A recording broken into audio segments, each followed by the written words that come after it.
So let's take a look at your current swing.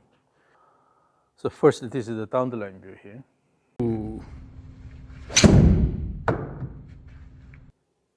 So at the beginning of the swing, you tend to, if you look at your gaze, you tend to, my eyes go right. Yeah, turn your face this way here. What is this for? Why do you do this? What? Gazing this way. I don't know. Now let's see, in the backswing, what happens is, I can see it. My biggest problem is I always use my arms a lot. and also, your right leg is completely straight, Yeah. and that means you are actually moving the hip quite a bit here, Yeah. and then straighten this here. Yeah. Instead of using the right leg and then start the backswing here, what you do is you just let the hip go backward quickly here. Okay. That's why this appears really straight. Yeah. But usually with this, you have excessive rotation of the pelvis in the backswing. Excessive rotation. Oh, I see. I see. Yeah. So I'm going to like more of a hip. More of a. And also, so this is what's your initial spine alignment here. And as the backswing starts, you are leaning forward I here. duck down. Yeah. You are leaning forward. Yeah. So from here, as soon as you start, because this is moving backward quite a bit, you are leaning forward, and your arm is extended like this. It's interesting. My takeaway is hands down. If my takeaway is working well that day, I play well. Because everything, I feel like I just. So your upper body is collapsing forward, your hip is moving backward, and then usually your arms are not going anywhere. You have to, because your body is sliding backward and leaning forward, you have to lift your arm quite up here. That's why it becomes arm dominant here. If this is coming from leg action, this turn is coming from leg action, your ball of foot is pushing the ground.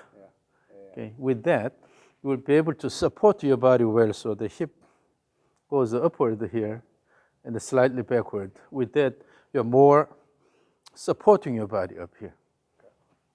But in your case, the sliding back, the leg is completely straight. When the leg is completely straight, you cannot use this leg on the way down. Okay. So with that, you are leaning forward. Now, also you are rushing into downswing here. So from this motion, you're lifting your arms quite high up here. Yeah. And then coming down like this. So when you come down, your body is already opening here. The body is opening. This is following behind here. When this happens, usually you have a stuck elbow. And also it's coming down too much here. It's coming closer to the body too much. Then naturally your body has to spin. So again, over here. And also when you pull this down, pull the club down with your hands, the swing plane becomes stiff. Swing plane becomes stiff, and then the hands are close to the body. You have to spin this way quite a bit here.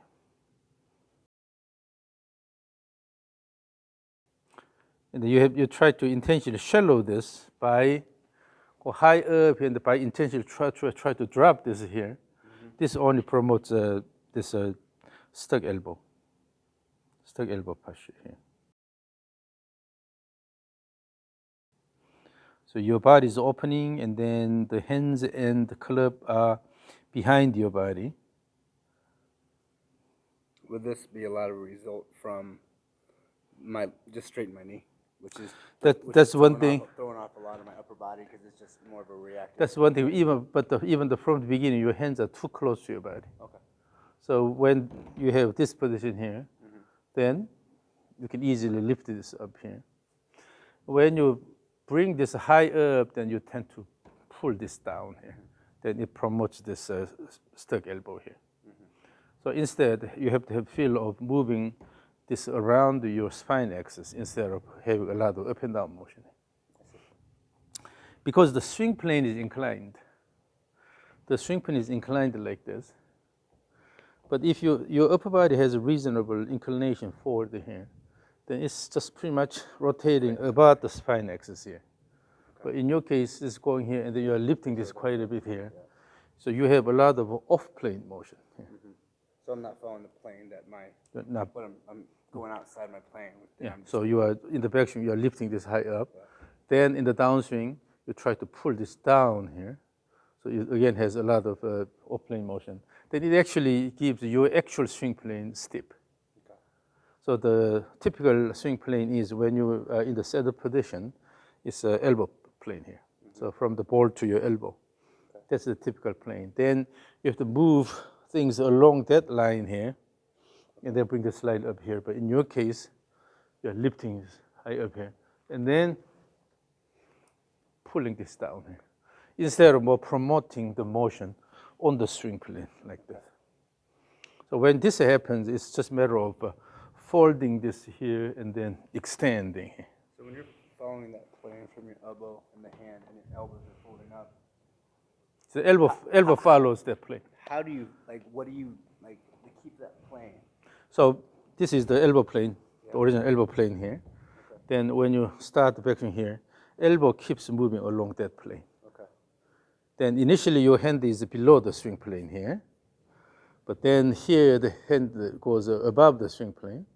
So your hand will travel from low position to a high position relative to the swing plane. Okay. But your elbow is simply nicely moving along this line here. Then this is what you have. Okay, so we're looking at the... So that should be promoted by good rotation about the spine axis instead of introducing arm motions here. We've talked a lot, all the golf pros I've sat with. This is why this is so friggin' cool. You always talked about getting my hands back, so my hands would move. We wouldn't think about the elbow keeping the plane? Yeah, so actually the elbow motion is the key here. When the elbow moves properly here, then your hand automatically finds the right place here. Okay. But in the backswing, if the elbow goes too flat here, then it's moving away from the swing plane. It shows a negative deviation. Okay. That means it's below the swing plane here. And then when you lift your arm high up here, it'll show positive deviation from the typical swing plane. The plane that starts here, I come up and then I come out of it. So when you practice this as you go back and forth here, train the elbow to follow this, and then bring the hands a bit higher here, as if you are lifting something here, like having a foot tray here, and then holding like this. So there's a high. I've always had a problem, obviously, disconnecting my arm from the back of my side because my elbow gets so high. So, but just by keeping the plane of my elbow, I should indirectly keep my elbow lower, so then I can keep that plane. Yeah. So in your case, what happens is you go high and you are intentionally dropping here, but instead follow here, and then when you shallow here, elbow goes a bit lower, but then the club head follows the swing plane here. Initially here, when you go up here, hands are located above the swing plane. The club head is also above the swing plane. So the club will show a fairly parallel alignment to the swing plane here. And your elbow is on the swing plane here. But on the way down, when you shallow, that elbow goes below the swing plane. Now the hands and the club head will come closer to the swing plane and clean plant motion here. So that's what happens. So one thing you have to develop is just by turning the spine axis, and you are moving this around here instead of having this up and down motion here. And also, when you use the muscles a lot, particularly those who are really active in resistance training, that you tend to have exaggerated follow-through motion. Image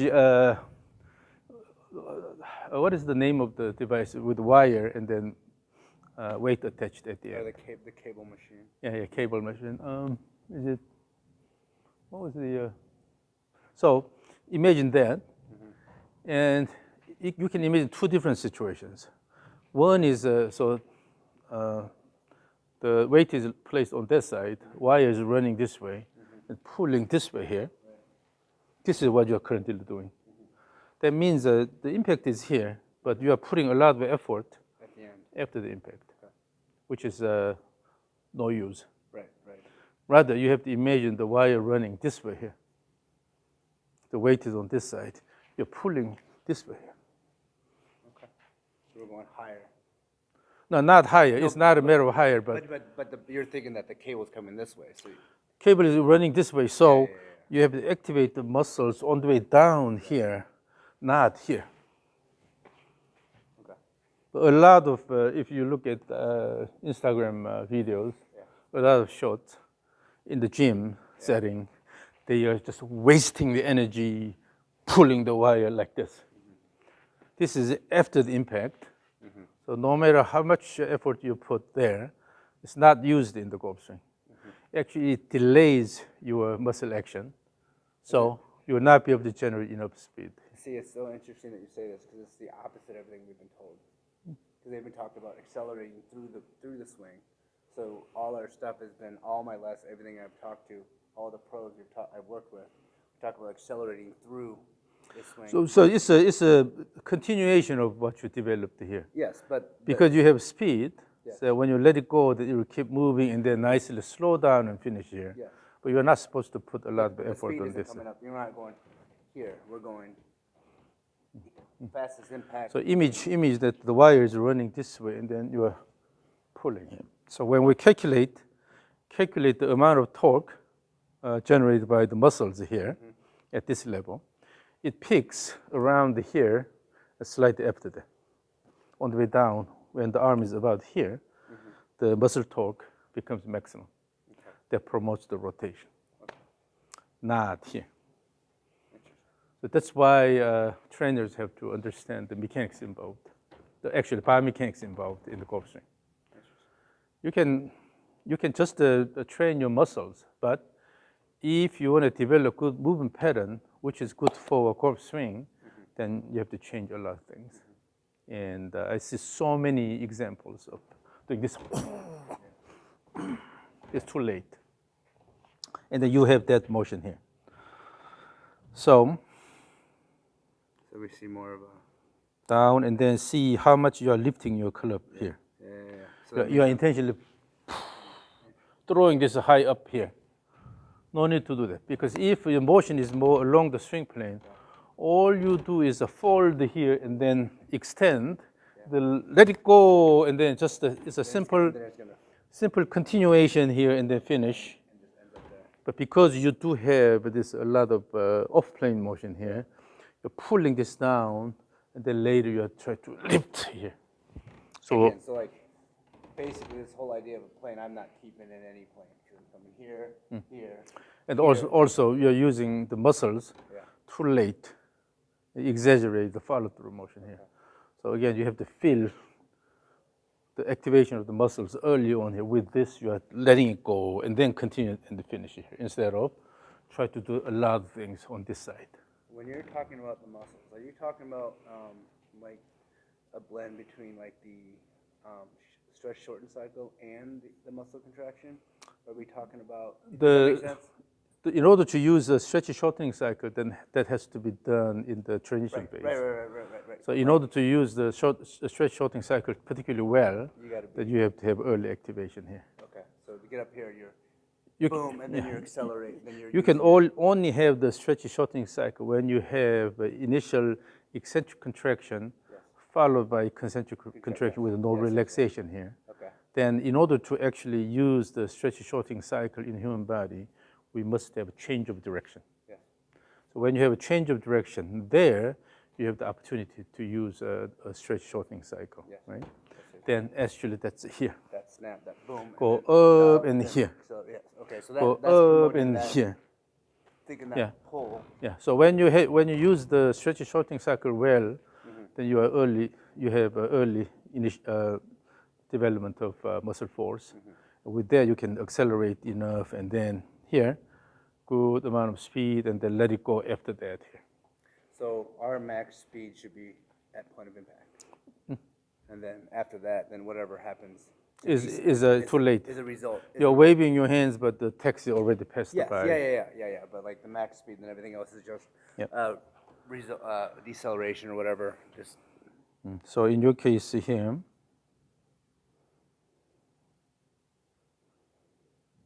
so you're intentionally pulling the hand down, so it's going behind your body here. You have a stuck elbow, and with that, the hands are coming close, and your body is already turning quite a bit. Yeah. Now you have to extend your body here, to try to get through the come here, and then you know that if you, because it's a steep, if you keep going this way, and you will hit the ground really hard.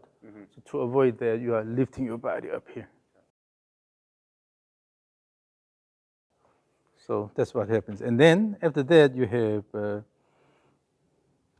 lot of effort in lifting the hands and club up here. versus just ending.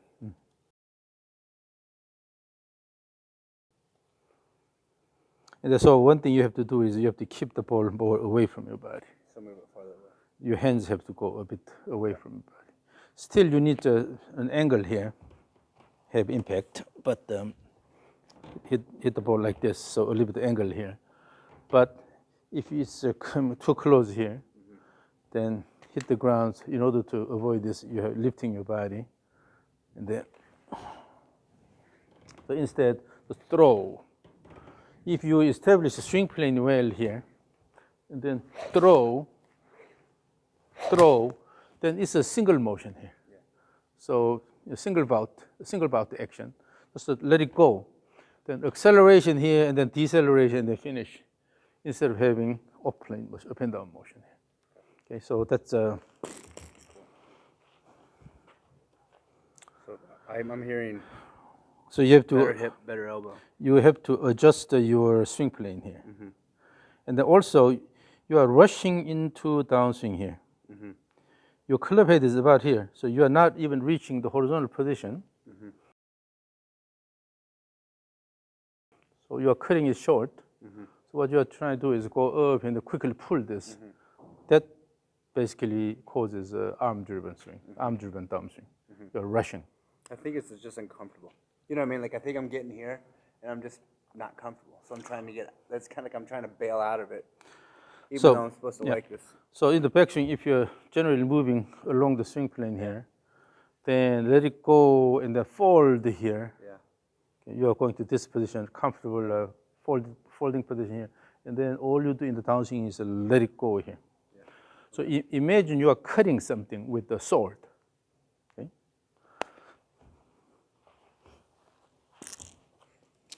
So if this is a sword, currently the way you are swinging is you are cutting something. You try to cut something with the body of the sword here, just to try to cut everything. But with golf swing, what we are doing is that we are cutting something with the tip here. Using the tip, move the tip here, and then the blade here, using this cut here, and then let it go instead of. Okay. You have to have that image. So using the end point here, the tip, you're cutting I something. think a big thing too is I don't turn over very well. Like I do a lot of. Because you are lifting basically. I hold my club face so friggin' much that I don't. You're lifting like this. Instead, throw, extend here, then you cannot continue this way here. Naturally, you have to use this pronation here. Let it go here. So now on this side, the club head is moving ahead of the hand here. Because it's moving a lot faster than the hand.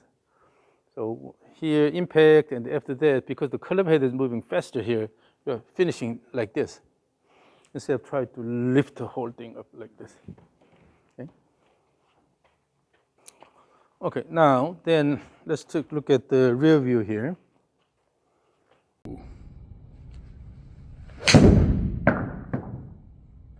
Here, your arm is too straight here.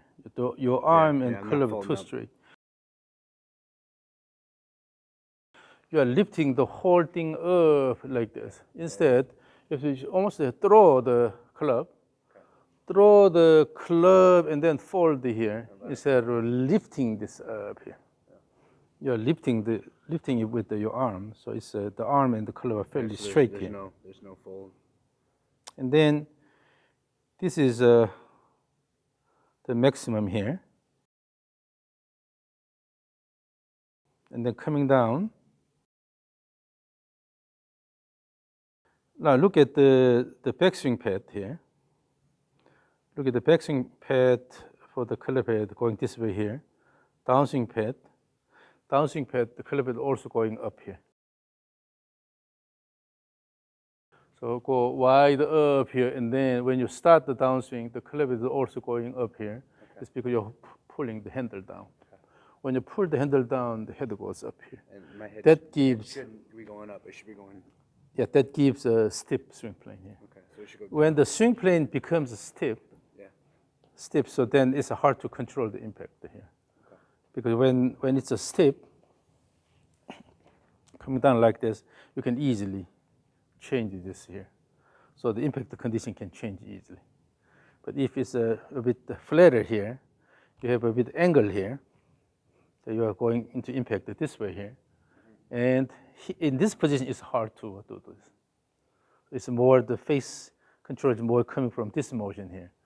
But when coming down here, you not only have this motion, but you can easily also change this. So the impact condition becomes inconsistent. And then in this position, you are bending your left knee quite a bit. Mm-hmm. So you're essentially sitting toward the left leg too much. Yeah.